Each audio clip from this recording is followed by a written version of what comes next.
عشركن وعشركن saddexaad ee barashada Pinnacle Studio istaarkiisa amba Fusion-ka 15aad si fudud hadana waxaan baranaa saddexdan qaybood waxay yihiin dabadeed marka kadib adagaaba si fudud dhisan kara project markan hal mar ku tuso qaybtan koobaad baynu ku soo import waxa weeyaan in la keeno dhammaan wixii la soo import gareeyay import okay yarasu multimedia hayana software iskooda hal dhibaato ay ka leeyno halka dhibaato leeyahay waxa weeyaan culays badan ayay memory-ga ku sameeyaan marka qaybtan male waxaad sameynaysaa muuqaal iyada duu iska qabanaysaa capture u fiirso marka computer-ka uu camera leeyahay marka waa kan soo wada bal markuu noo dhameeyo hadda waxaad arkaysaa anigoo si fiican casharka u duubaya oo fadhiya waxa weeyaan hadda imika kale hadda dhahdo start capture inuu aniga iga duubo fiirso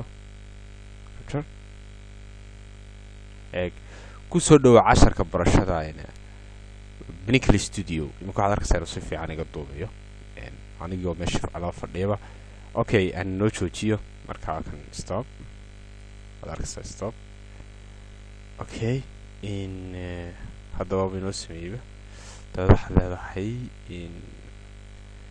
qaybtan waxay muhiim u tahay aan halka ku wada inuu kamarada shido waa marka import kan doorato import kan waxa weeyaan inaad ka keeni karto muuqaal asana kale kadib inoo sameey capture name-ka waxa leedahay ami okay halkuu dhigay marka wuxuu dhigay eegal ku dhigay marksa wuxuu dhigayaa ami videos okay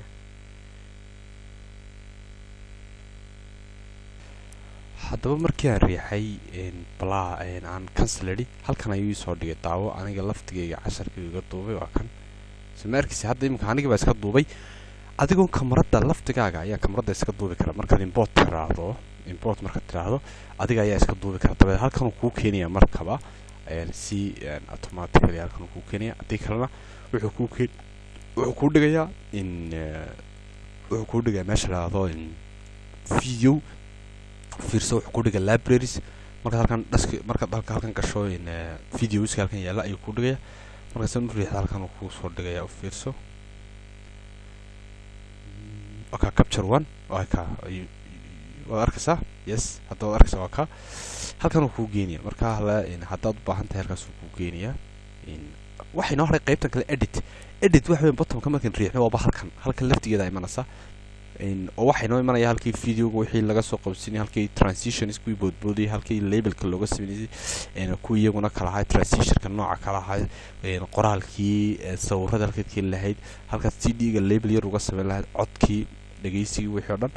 halkan waxa weeyaan qaybtii marka project-gaaga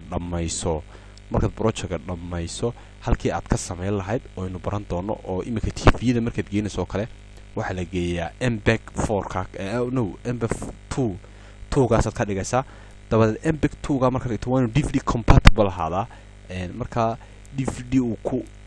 af Soomaali waxaan DVD uu ku compatible waxaan sheego markuu ku habboon yahay ee la shaqeyn karo amba ayaa compatible yahay af Soomaaliga way adkaysan warna marka halkan wuxuu ku sheegayaa inta computer-ka ka banaan inta aad isticmaashay hada 110 GB baan sida ka isticmaalay awoodda SSD-ka halkan uu ku sheegay waayo hada project mina sameyn laakiin ma dhow SSD-ka halkan uu ku sheegaya halkan mar walba eeg inta akhri mar walba SSD-ka waxa furi karaan waxa weeyaan waa kan iyo VLC inta safri kara MPEG-2 ka safri kara okay hadaba marka halkan joogto halkan file tape-ka doorato halkan waa diskigi wada arkaysaa waa diski waa DVD waa kan iyada halka DVD hadda dunta xalan kartaa hawa DVD VCD hadda ka dhigaysan halkan weeyaan SVCD qaybaha la kala qaaday CD-ga yani digital storage-kan